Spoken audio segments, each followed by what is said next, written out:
Back when I was in high school, growing up in a small town, there weren't many job options for someone my age. Most of the guys I went to school with cut grass and did other types of yard work around town. Others washed dishes at the local diner. Neither option seemed that great to me, so I decided to apply to be a pizza delivery guy for a place close to my house called Moe's Pizza and Wings. I had a good car, and I knew the area very well, so finding delivery addresses should have been a breeze. I had a casual interview with the owner, and he agreed to give me the job. I started soon after, and everything was going smoothly. I was pulling in some good tips every week, and I actually enjoyed the job. One night, I had a delivery for a home out in the countryside in an area I'd never been to before. It wasn't a big order, just one large cheese pizza. I took off towards the house, driving a little faster than I probably should have been going. It had been a long night, and this was my last delivery. I was anxious to get off work and go party with my friends. I finally pulled up to the house, which was in a secluded, wooded area. I noticed that the house looked as if it had been really nice at some point years ago, but whoever owned it had let it go. There were weeds everywhere, and it didn't look like the grass had been mowed any time recently. I grabbed the pizza and went up to the door. There was no doorbell, but only one of those traditional brass door knockers. I gave it a few taps and waited for a response.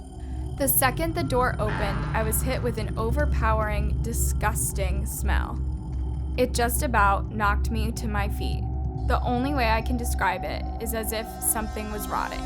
I was greeted by an older man with a long beard and tattered-looking clothing. He told me I could step into the house and wait while he went to go get the money. While I was waiting in the foyer, I took the opportunity to look around.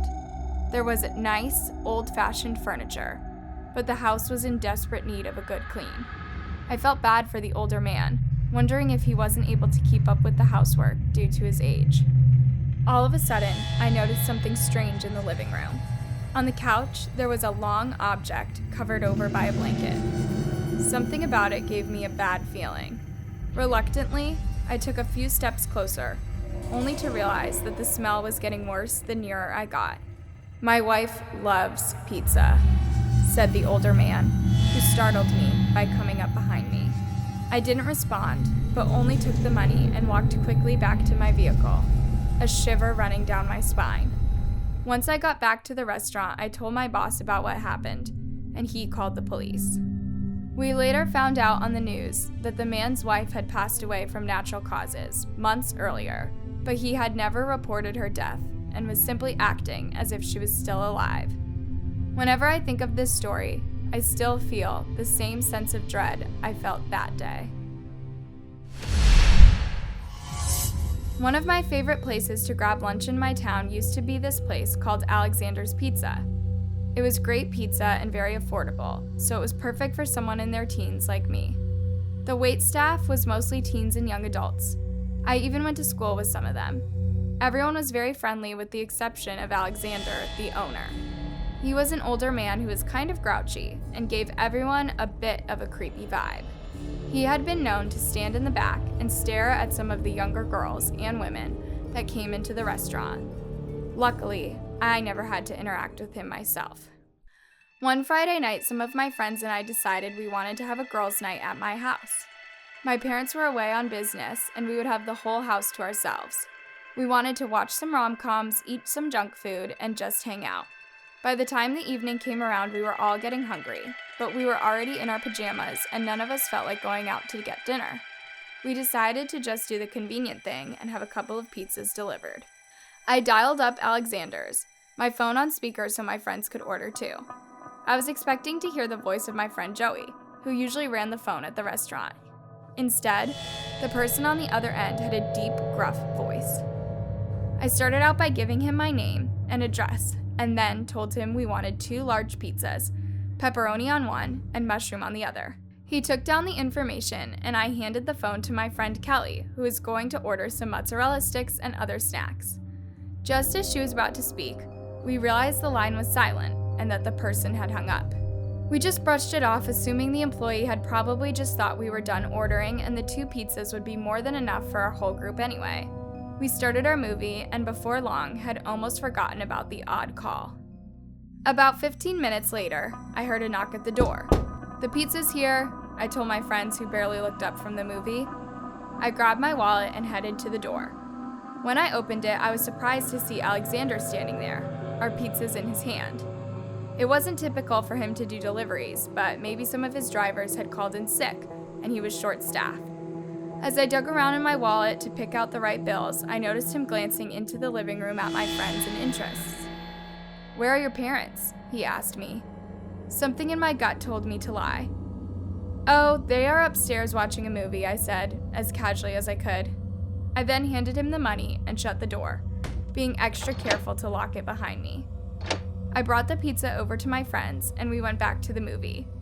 Once midnight rolled around, we were all getting pretty tired and decided to call it a night. My friends headed upstairs to my room where we'd all be sleeping. I walked around the house, making sure to turn off all the lights. When I reached the kitchen, my finger was on the light switch, when all of a sudden, I spotted a face looking back at me just outside the window. It was Alexander, his face pressed against the glass. I gasped and quickly pulled the blinds down.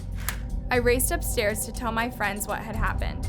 We were all creeped out and we were trying to figure out what to do when we began hearing banging at the door. It wasn't the same knock as earlier. It was more like someone was trying to get in.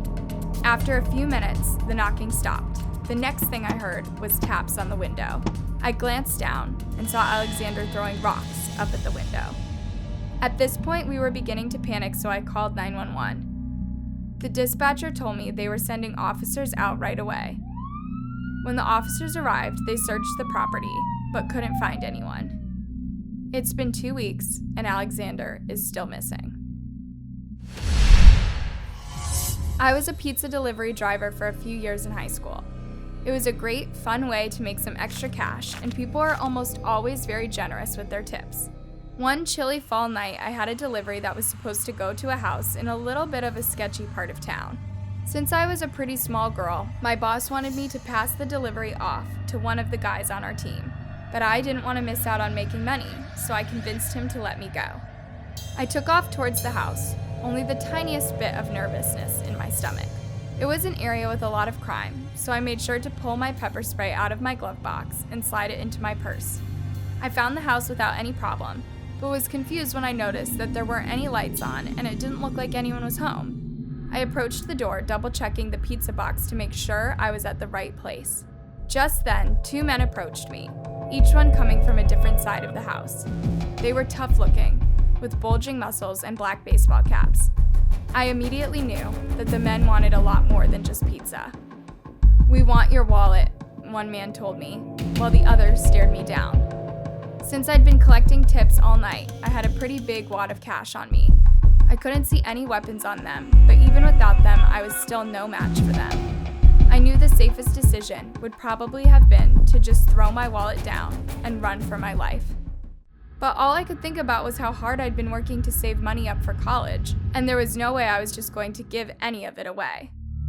"Fine, let me get it," I told the men, and reached into my purse as if to grab my wallet. Instead, I grabbed my pepper spray. In one quick motion, I sprayed them both and took off running to my car. The pepper spray took one of the men to his knees, but the other came running after me, stumbling as he went. I unlocked my car and jumped inside, locking the doors as fast as I could. As I began to speed off, the man pounded on my window, screaming at me. Once I had gotten a safe distance away, I called the police. They had me come into the station for my own safety and sent other officers to the house to arrest the men who tried to rob me. Luckily, both men were taken into custody. I was completely unharmed, but I refused to deliver pizza to that area ever again. What do you think of these stories? Leave a comment and be sure to subscribe for more spooky tales. Until next time, sleep tight.